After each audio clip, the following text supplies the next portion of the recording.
Abrimos una nueva página de Bonito Cuelgue, siendo las 14:35, 13:09 la temperatura. La noticia internacional de la semana tuvo que ver con la condena del juez Moro, se hizo hiper famoso en Brasil por las condenas con corrupción hacia el expresidente Lula, que pese a esta sanción que no lo va a llevar preso todavía, lanzó su candidatura para el año 2018 pese a la imposición por parte del juez Moro. Bueno, tenemos el gusto de dialogar con Andrés Daín, licenciado en Ciencias Políticas y de la Administración por la Universidad Autónoma de Barcelona, también becario del CONICET, politólogo. Andrés, te saluda. Adrián Pertoldi de Bonito Cuelgue, ¿cómo estás? Hola Adrián, ¿qué tal? ¿Cómo estás? Un placer saludarte, Andrés. La primera pregunta, tus impresiones de lo que pasó esta semana en Brasil, más allá del caso puntual de Lula. Una página más que enlutece la historia de Brasil en términos políticos, ¿no? Una situación que no puede salir más allá de la cuestión de Temer, de tantos ítems que dio Brasil en estos tiempos. Claro, exactamente, digamos, siempre es incómodo de algún modo descender en una situación de corrupción, digamos, ¿no? Pero aquí no se trata de eso, se trata de ver la cosa en términos políticos. Y uno lo que sucede en Brasil no lo puede dejar de vincular a lo que viene pasando en muchos países de la región, donde se está consolidando una nueva formas de ciertas estructuras de poder fácticos que están de algún modo disputando a través de medios no democráticos la posibilidad de que los proyectos neopopulistas retomen al poder, digamos, ¿no? Lula, a la medida que suben las encuestas, es cada vez más perseguido judicialmente, hasta el punto de esta condena que lo podría prácticamente proscribir en términos políticos, ¿no? Sí. Y ahí lo que uno no puede dejar también de mencionar es el rol que están ocupando esta alianza tan compleja que existe entre grupos de grupos mediáticos muy concentrados, con mucho poder, aliados con ciertos sectores de la justicia, ¿no? Porque uno no puede dejar de observar la direccionalidad que tienen este tipo de acusaciones, ¿no? Fíjense lo que pasó, por ejemplo, con los Panama Papers en Argentina y también en Brasil, que pasaron prácticamente desapercibidos cuando en otros países del mundo generaron situaciones políticas graves, crisis política, incluso hasta renuncias de primeros ministros, ¿no? Sí, y aquí, por ejemplo, no pasó absolutamente nada con eso. Sí, es verdad, Andrés. Hay un caso puntual, vos planteás estos poderes fácticos. Si uno hace una perspectiva histórica, antes se recurría a los militares. Ahora aparece el poder judicial como ese elemento coercitivo por parte hacia diferentes gobiernos, digamos, de lo que tuvo que ver la patria grande, que podemos llamar, y que han tenido un rol preponderante. En el caso de Brasil es paradigmático, primero con la salida absurda de Dilma Rousseff y ahora con esto. Vos fíjate algo ahí interesante. Vos mencionás justamente el poder militar, que era la forma que tenía, sí, ¿no?, de combatir cualquier articulación política del tipo nacional y popular en Latinoamérica. Eso fue durante los 60 y durante los 70 fundamentalmente. Pero después, con el devenir de la democracia, cuando se empezaron a democratizar todos los sistemas políticos en América Latina, el gran poder que surgió como limitante de la política, como gran condicionador, fueron los medios de comunicación, sí, ¿no?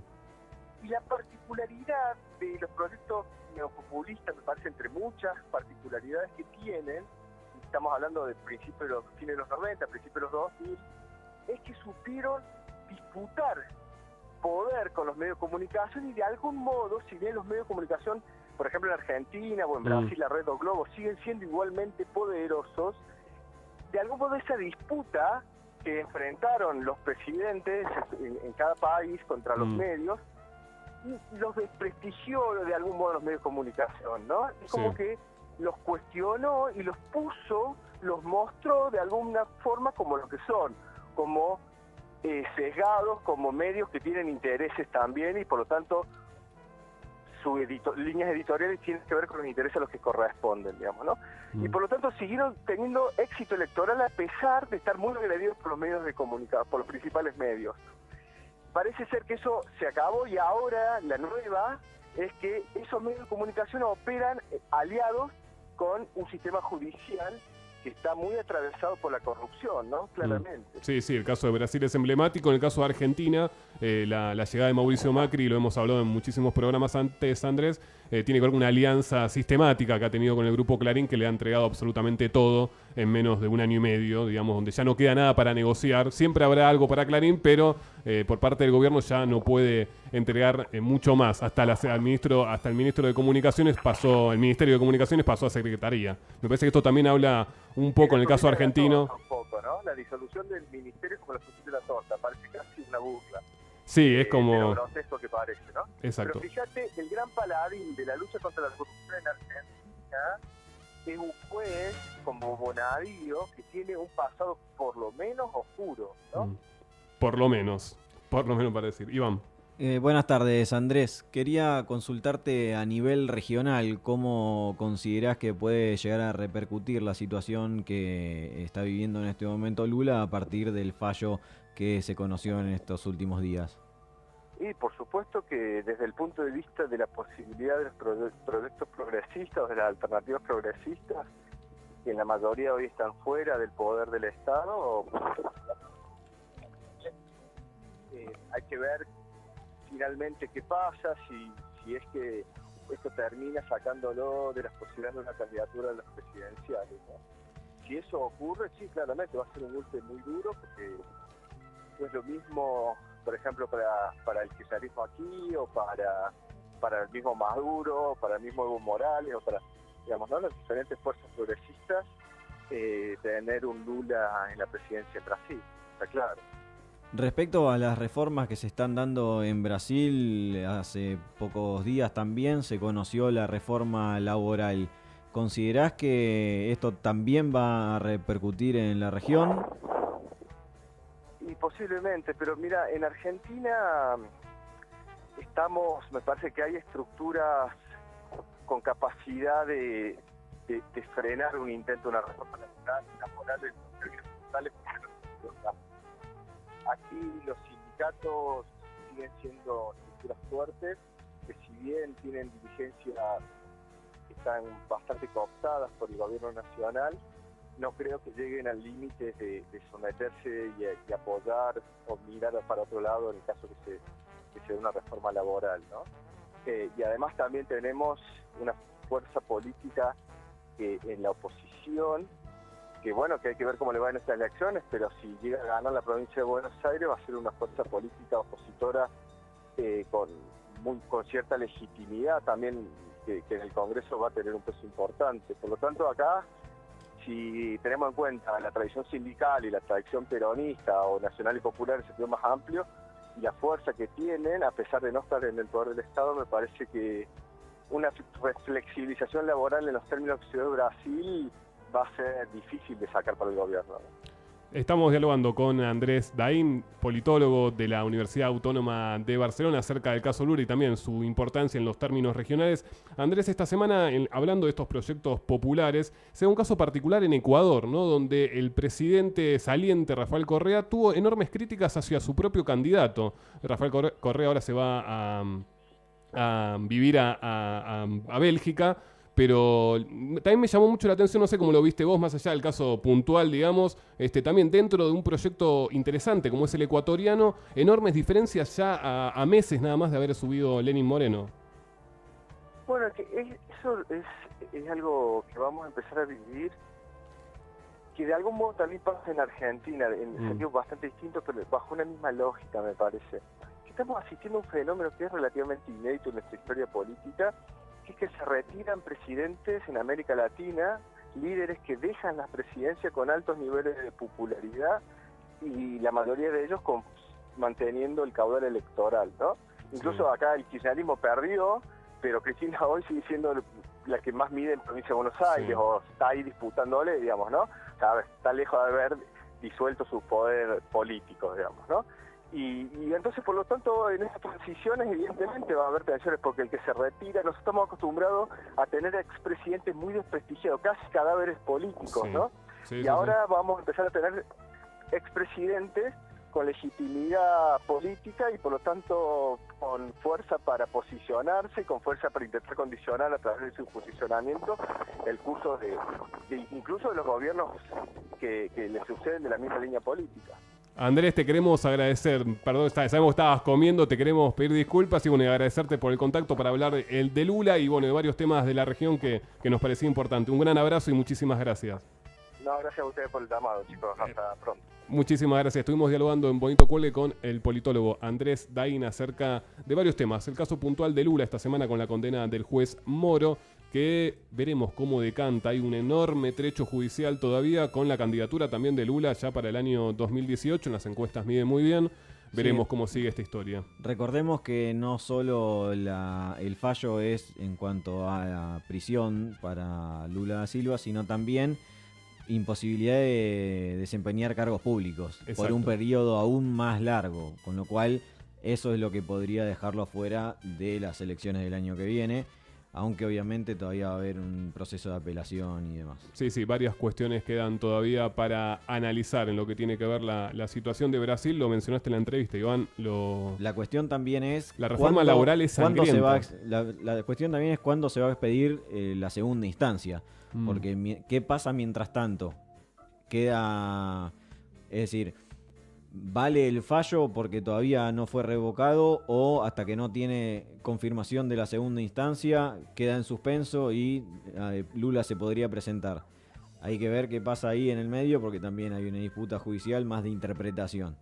Respecto a la reforma laboral, obviamente es una flexibilización atroz que a mi juicio perjudica a la región porque sabemos las ventajas competitivas que tiene Brasil en cuanto a producción, con lo cual, obviamente, ya por naturaleza, ¿no? Esto hace que Brasil sea un país con mayor venta al exterior que el resto de los países de Latinoamérica hacia las otras regiones.